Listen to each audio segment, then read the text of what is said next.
What's up, guys?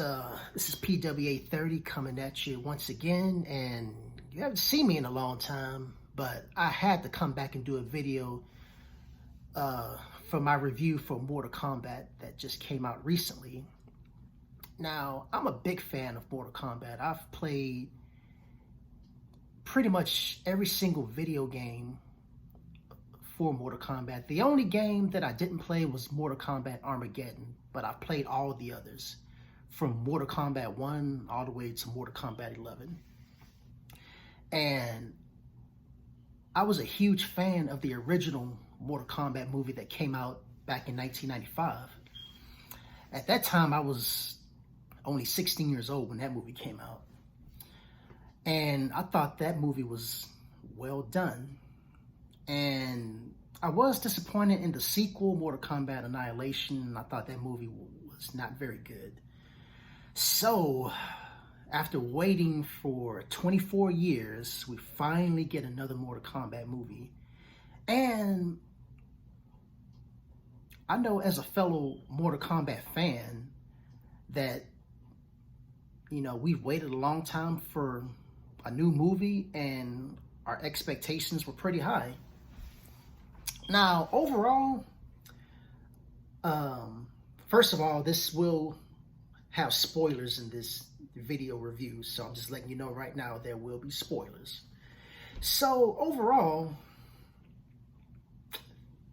this movie was okay. The movie wasn't great. It wasn't bad. It was just an entertaining movie that had the potential to be so much better than what it actually was. And if you want to compare, I would say that the original Mortal Kombat movie is still the best movie.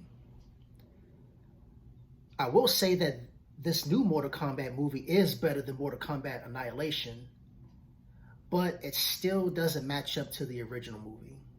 And I'm going to tell you why. Now, I'm going to go over what I liked about this movie, and then I'm going to go over the things I didn't like. So,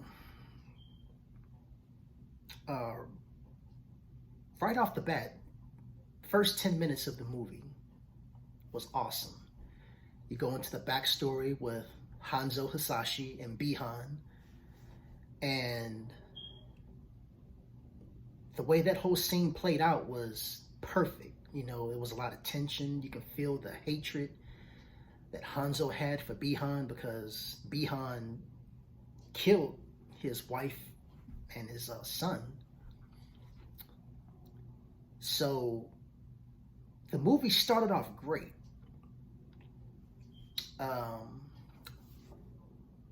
During the first 10 minutes. Now, another thing I really liked about this movie was they did a good job of making this movie feel more like the video game. And what I mean by that is that, each of the Mortal Kombat characters have,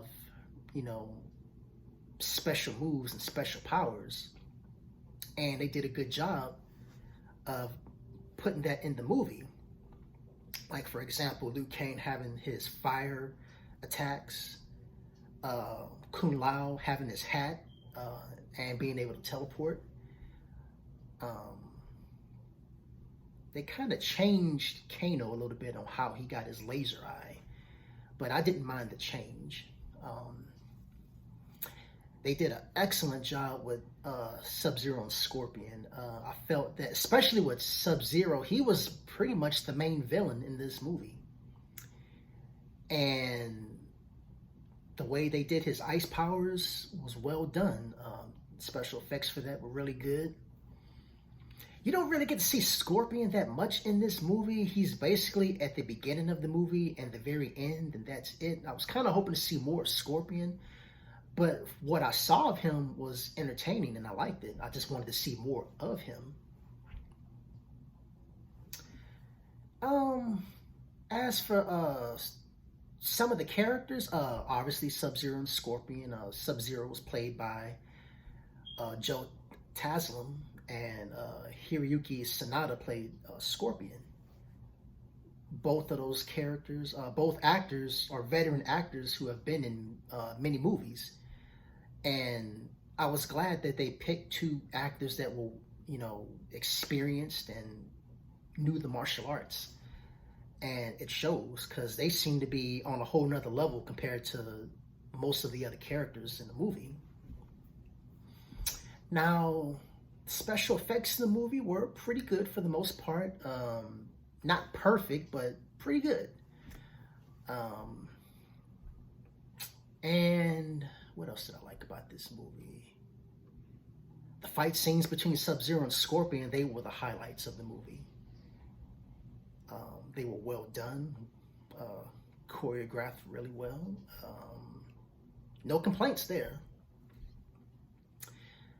But now I got to get into the parts that disappointed me.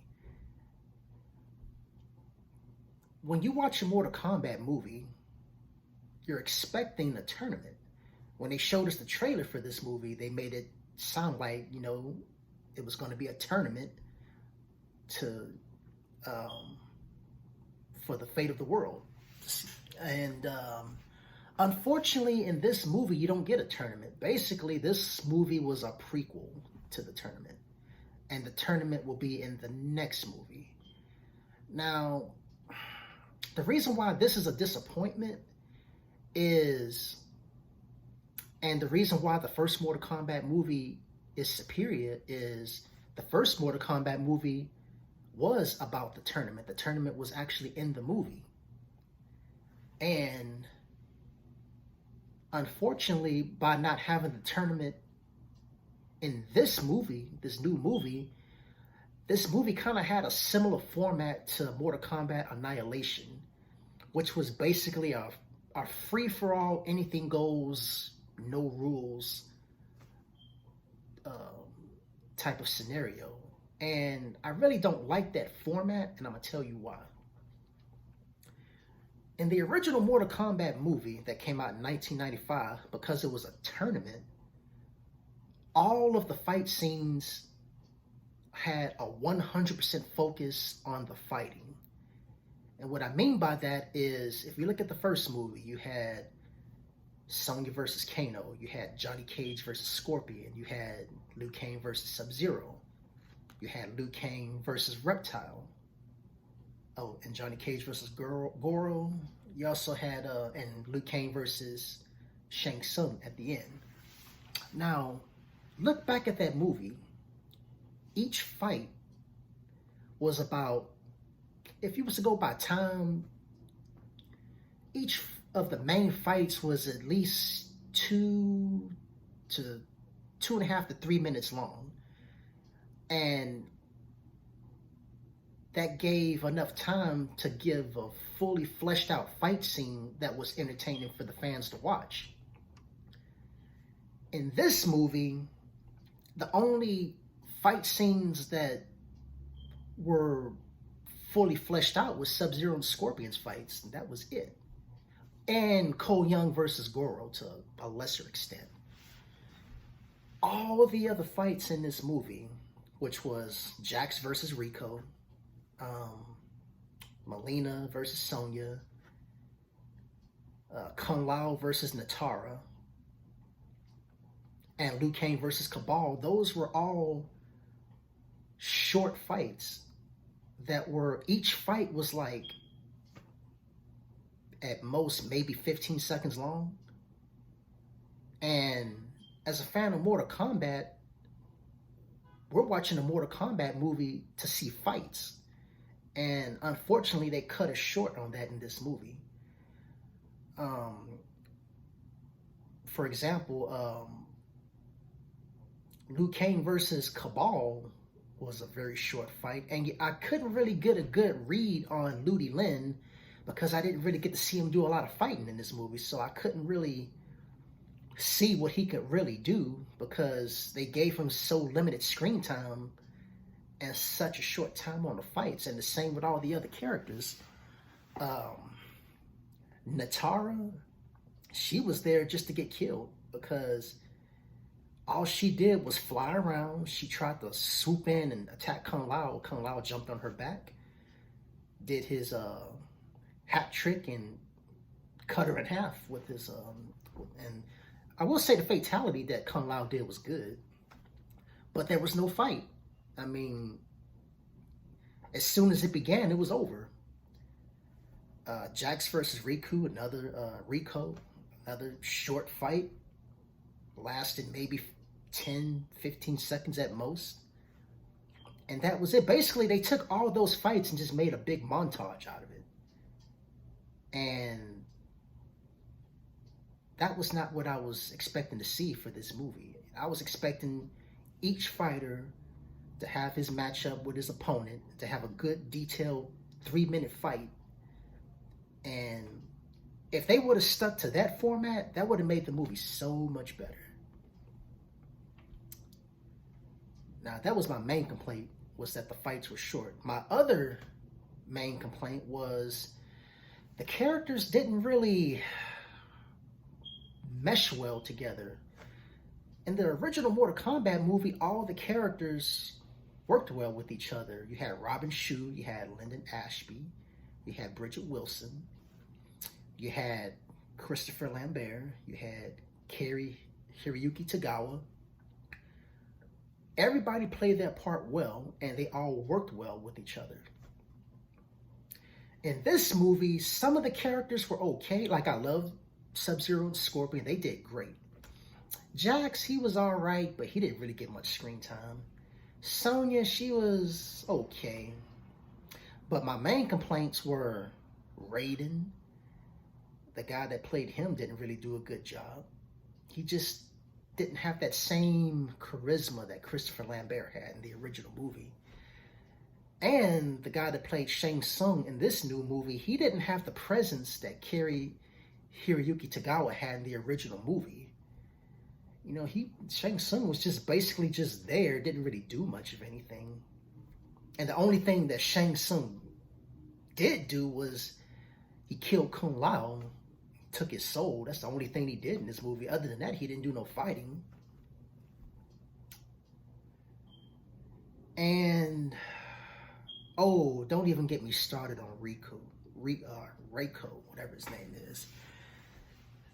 That guy did not need to be in this movie at all. And I know the guy that played him. His name is Nathan Jones.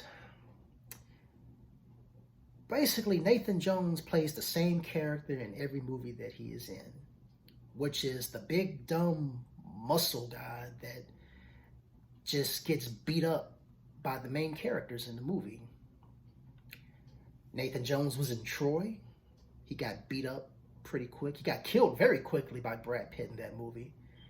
Nathan Jones was in The Protector with Tony Jaa, and he was just Tony Jaa's punching bag in that movie. Nathan Jones was in Fearless, and Jet Li beat him up in that movie. He's basically just there just to get beat up. And basically in this movie, nothing has changed. He was just there to swing that hammer and yell. He didn't have no dialogue whatsoever. And even though he didn't have no dialogue, he was goofy and just dumb and stupid.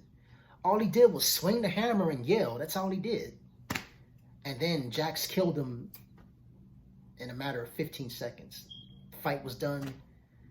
Jax did his fatality on him. Done. So that was really a waste of a character right there. Now, another complaint that I have with this movie is you can tell that this movie was low budget, and it shows. Because just look at the locations for this movie. If you compare the original movie to this, the original movie had a lot more creativity with the locations. You know, you had Shang Tsung's Island, which was very dark and mysterious. Scorpion's Lair was awesome. The place that Liu Kang and Reptile fought in the first movie looked great. That castle that they fought at the end of the movie with Liu Kang and Shang Tsung. But in this movie, they basically just took mostly regular locations. Like the final fight took place at the mixed martial arts gym that Cole used to fight at. And it was just all frozen over by Sub-Zero. The Goro fight with Cole Young took place in Cole Young's front yard in front of his barn. The Sonya versus Kano fight took place in Sonya's raggedy trailer. I mean, they just picked regular locations and it had no creativity. And then all the rest of the fights took place in what was supposed to be Raiden's temple. But all that was like some cave-looking place, and they had this one room that had like a ring in it that was filled with sand, and that was pretty much it. And like I said, this movie had a limited budget, and it showed. I was also a little disappointed with Liu Kang because, and I know that Liu Kang is supposed to be the main character of the Mortal Kombat franchise. I know this. But basically in this movie, he was just sidelined. He was a side character. And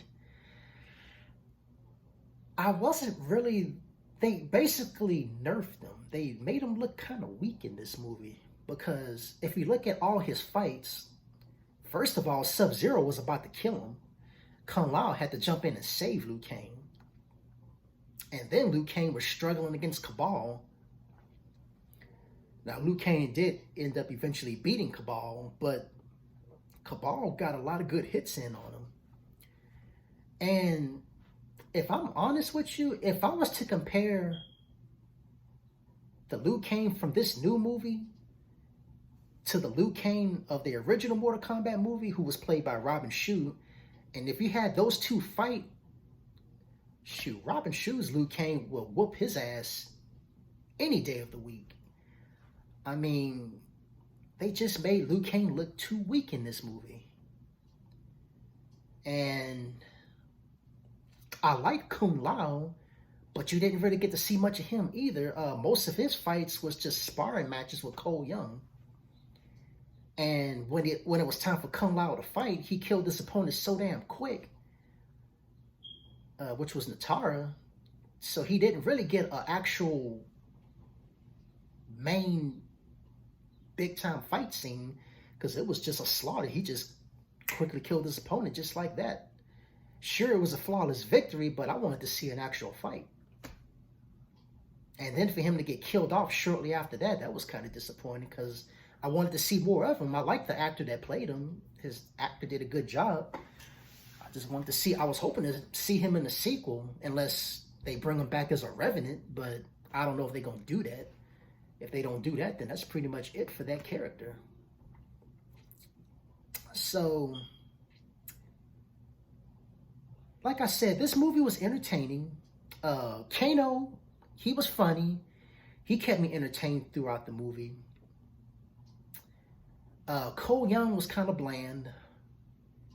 He needed more personality. He just, in a lot of the scenes he was in, he was just very quiet, didn't really say much. He just lacked charisma. And I know that he has like a martial arts background, but they didn't really utilize him that well in the movie either. And another thing that pissed me off was, okay, we finally get to the end of the movie. Scorpion finally shows up. I wanted to see a straight up one-on-one fight with Scorpion and Sub-Zero. But then Cole Young jumps in the fight and they double team. They work together to beat Sub-Zero. That's not what I wanted to see. Think about it. Scorpion got killed by Sub-Zero. He's in the nether realm or in hell for 400 years of just waiting for a chance to get vengeance. He finally gets his chance for vengeance. But then Cole Young jumps in and interferes. I think I speak for all the Mortal Kombat fans when during this final fight, Cole Young should have just sat his ass down on the sidelines and let Scorpion handle his business. Now, it was cool that we saw Scorpion do his fatality. He finished off Sub-Zero, but it wasn't a clean-cut victory because Cole Young had to jump in and help him. And that's not what I wanted to see. As a matter of fact, Cole Young's character really didn't need to be in this movie. He really didn't. I mean, I know the director wanted a new character that the new Mortal Kombat fans are supposed to be able to follow along with, but after seeing the execution of how they use Cole, he really didn't need to be in the movie. So, like I said, this movie was entertaining, but it could have been so much better. And from a scale of 1 to 10, I would have to give Mortal Kombat a 6. It's not a bad movie, but it wasn't a quite good enough movie to surpass the original.